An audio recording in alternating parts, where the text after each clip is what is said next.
Quando a Miranda Priestley faz o discurso, né, aquele monólogo do Azul Celeste, ou Azul Cerélio, ela não tá falando sobre estética, ela não tá falando sobre a moda da beleza, ela tá falando sobre um assunto que algumas pessoas que dizem gostar de moda não sabem, porque moda vai muito além do que simplesmente peças de roupa. Olá, habitantes, tudo bem com vocês? Sejam bem-vindos a mais um podcast do Mundo do Rô. E hoje é quarta-feira, hoje é dia de falar de cultura pop. Só que como a gente está falando muito sobre o filme do Diabo Veste Prada, e alguns recortes têm sido colocados de volta na mídia, por conta, né, da repercussão do novo filme que vem vindo aí, eu queria voltar nesse diálogo da Miranda e falar sobre algumas coisas que poucas pessoas gostam, mas que é onde a gente vai entender sobre quem realmente entende de moda e quem entende somente de tendência. Vou explicar. Quando a gente fala, você gosta de moda? Ou você entende de moda? E a pessoa responde, eu sei montar os looks, eu sei o que tá em alta, os sapatos, as maquiagens, os acessórios, a pessoa dá todo aquele repertório de o que combina com o que tá em alta na coleção, e o que tem de novidade, e estampas, e nananás. Essa pessoa, ela entende de tendência. Ela entende de beleza estética. Ela entende da parte mais rasa, do raso da moda, que é o que a gente chama de frente do espelho. Ela tá ali olhando a moda, simplesmente o que reflete no espelho. Agora, quando você fala de moda com alguém e a pessoa vai te dar informações que vão além disso, aí essa pessoa ela entende de moda. Porque ela entende a moda por detrás do espelho. Ela vai entender do que a moda representa. Porque moda, meus amores e minhas amoras, habitantes do mundo do Rô, ela não é sobre estética. Ela é sobre política, ela é sobre expressão cultural e ela é sobre questões de sociedade. A moda é uma das formas que a sociedade encontrou para se expressar e se manifestar desde os seus primórdios.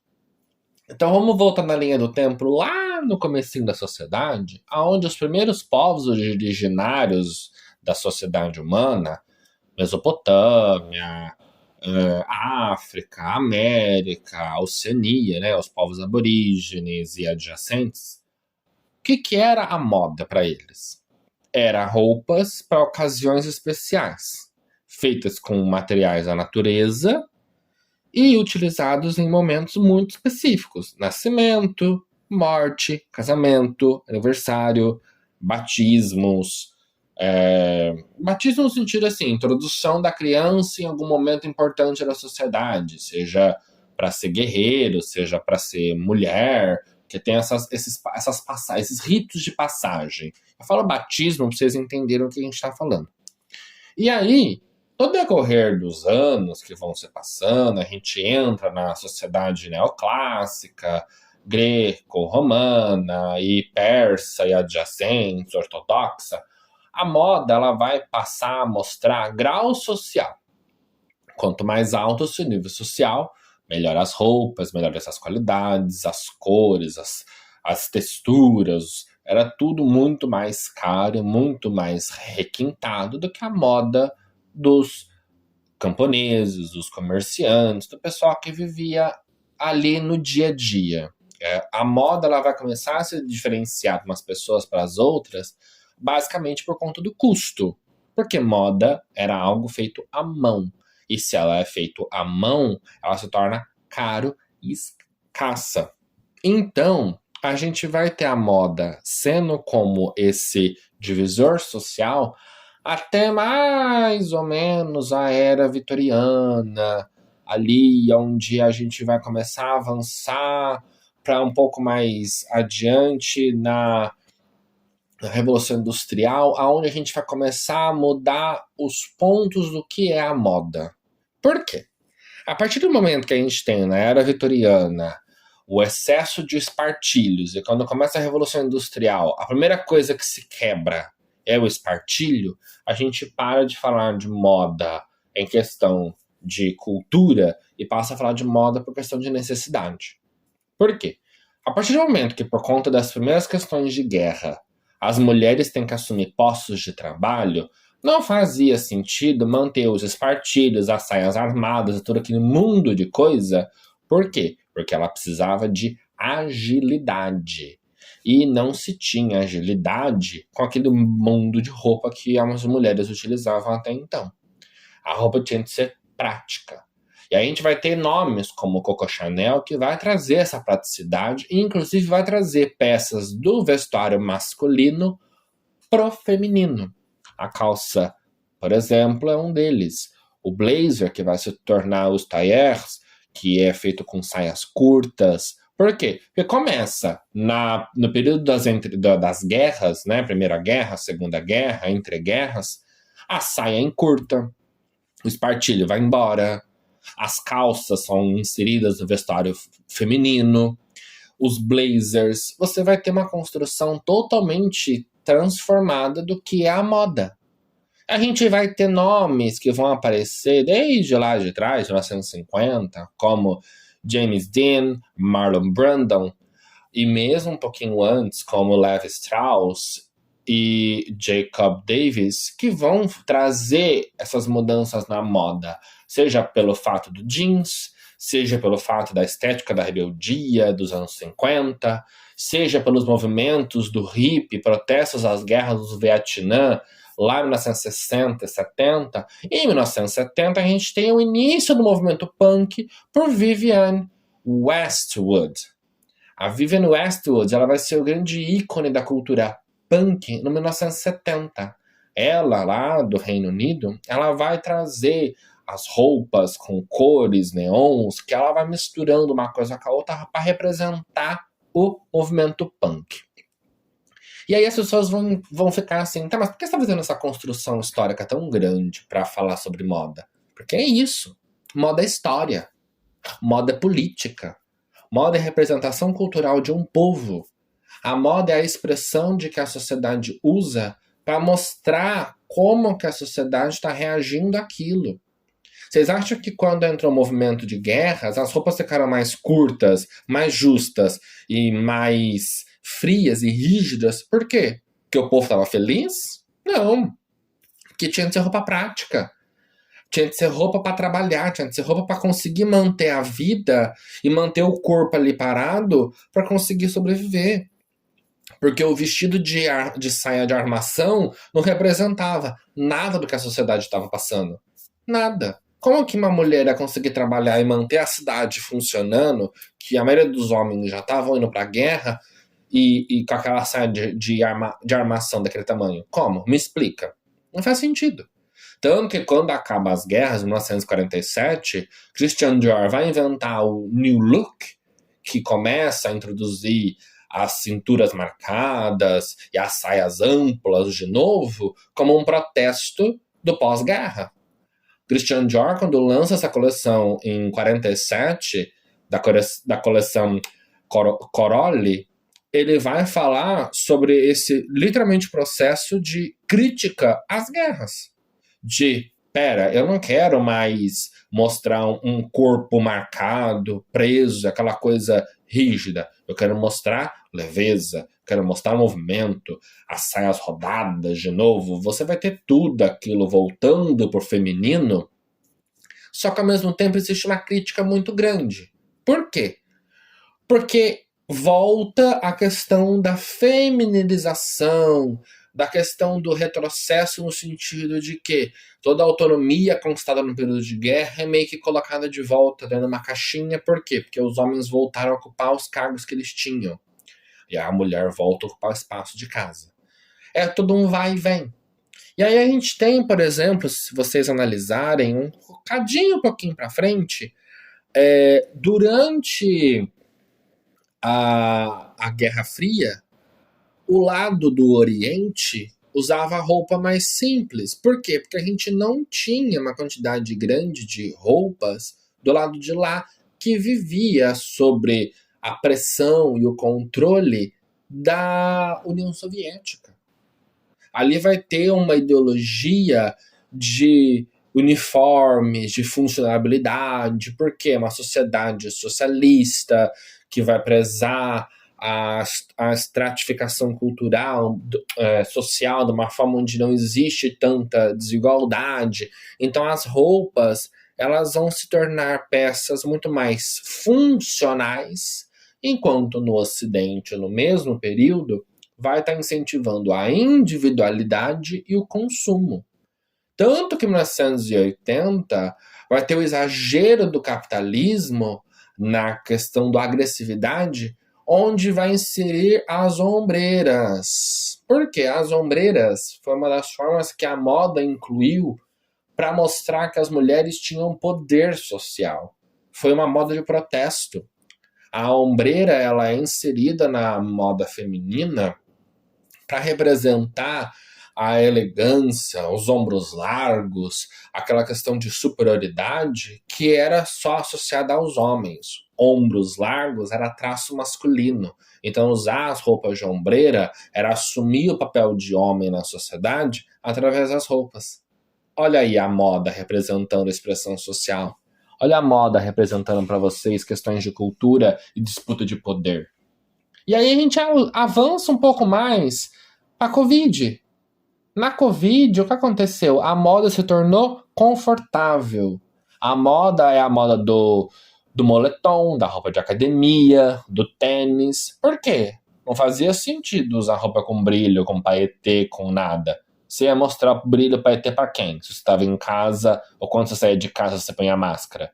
Pra que você ia usar maquiagem se não tava ninguém te vendo, se estava dentro de casa trancado? Você usava salto alto pra quê? Sendo que o máximo que você fazia era ir da sua casa no mercado e você tinha de pôr roupa fechada. Que ninguém, em sã consciência, ia sair andando pra rua de mini saia ou de cropped simplesmente num período onde tava todo mundo morrendo de dor e de tristeza, com milhares de pessoas morrendo todos os dias.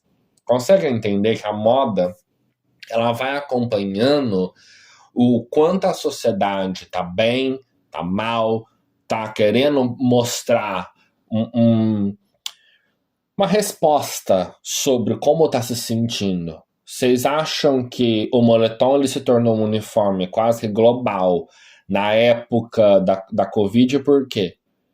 Era o único jeito que o corpo encontrou de conforto para se abraçar. Porque a moda ali, ela queria oferecer um ambiente seguro. Então as calças larguinhas, confortáveis, as blusas de mangas até longas, tudo mais frouxo, tudo muito mais solto, com materiais de algodão, com materiais que fazia a pessoa se sentir abraçada. É a moda do conforto. Porque o mundo tava desabando e as pessoas tinham de se sentir bem, pelo menos dentro de casa. E aí vocês vão falar que moda é somente porque tá na moda utilizar agora a calça não sei que jeito com a blusa não sei que cor. Gente, para. Isso não é moda, isso é tendência. A moda é você entender o porquê que a Balenciaga é criticada ao extremo quando ela lança um tênis sujo ou uma bolsa parecendo um saco de lixo. Por que que ela é criticada? Porque ela vai falar sobre a moda dos extremos, sobre o exagero, os excessos. A gente vai ter, por exemplo, Stella McCartney falando sobre sustentabilidade. A gente vai ter Maria Grazia Chiuri usando o discurso feminista na passarela. Nada na moda é aleatório. Nada.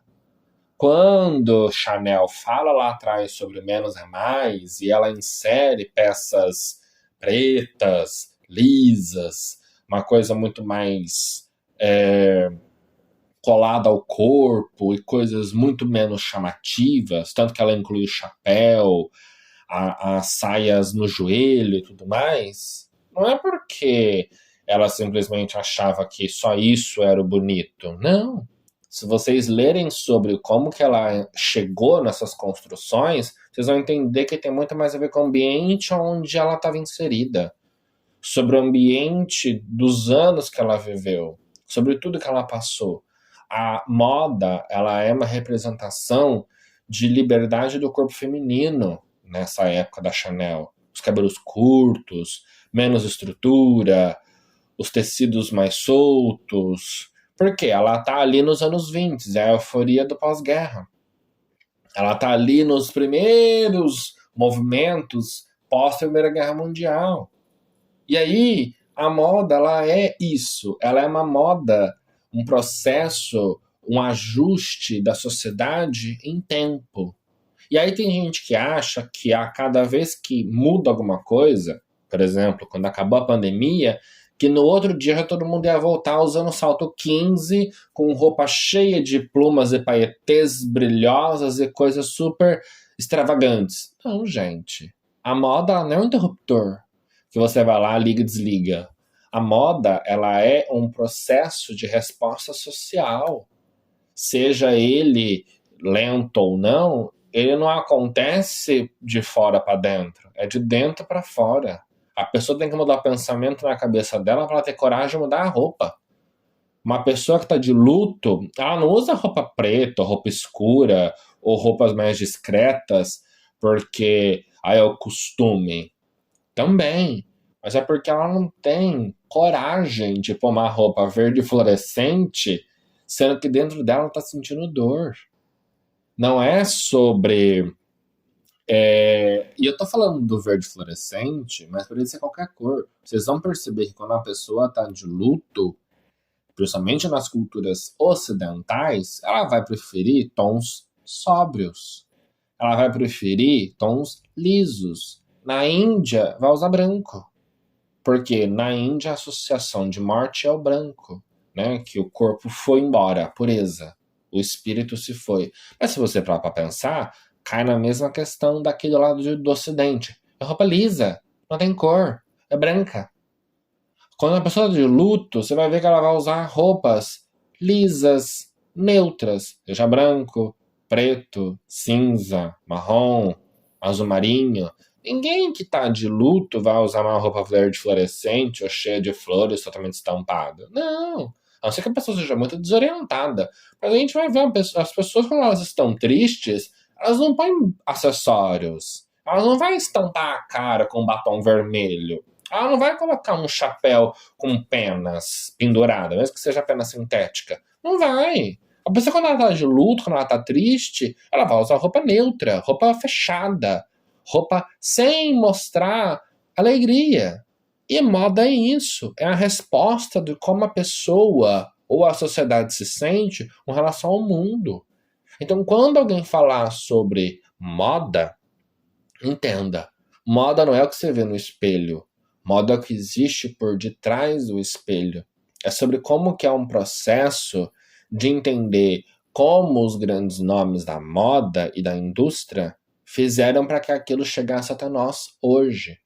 Ou como que o processo de construção social faz com que a moda mude a cada tempo. Se vocês pararem para pensar, a maquiagem, o salto alto e as roupas volumosas, que eram dos reis, eram homens. Luís XV, Luís XIV, Luís XIII, Luís XVI. São reis franceses que incluíram o salto alto. O salto alto não era masculino. Não. A questão é que, depois de muitos anos, a moda foi se alterando de novo. Eu posso até trazer para vocês aqui, se vocês quiserem, o porquê que teve essa reinversão. Por que algumas peças que eram no masculino foram para o feminino e umas voltaram e outras não? Porque a calça, por exemplo, era uma peça masculina. Foi para o feminino. Voltou para o masculino de novo e para o feminino ela continuou. Ela não saiu. Algumas peças, sim. O salto, por exemplo, era masculino, foi para o feminino e não voltou para o masculino. Por quê? Porque a gente vai ter um processo, eu posso até adiantar aqui para vocês, sobre a moda mostrar muito a mulher como frágil, como fútil. essa construção social de que os saltos, os babados, os florais, os brilhos, ele é associado à delicadeza, à sutileza, essa coisa muito mais delicada, feminina. E o homem tem que ser rígido, tem que ser seguro, tem que ser masculino, essa coisa mais sóbria. Então, inseriu-se uma moda muito mais fechada para o homem. Tanto que hoje, quando a gente vê peças de roupas masculinas um pouco mais fora desse padrão, ela é automaticamente criticada. Por quê? Porque se não falta costura, se for uma modelagem para pessoas comuns, no prêt-à-porter, que é a roupa, né, do dia a dia, isso é criticado. Por quê? Porque foge do que é o padrão. Porque o homem só usa calça, camisa, camiseta, terno, roupas assim, fechadas. Qualquer coisa que fuja muito desse padrão é visto como algo não convencional. E aí começa todas as discussões. Por quê? Porque moda é sobre política, moda é sobre representação social, moda é sobre cultura, não é sobre peça de roupa. Lê do engano quem acha que moda é somente isso. Então, habitantes, quando alguém falar para vocês, vocês entendem de moda, presta atenção no que vocês vão responder. Se vocês de fato entendem de moda, vocês entendem de tendência.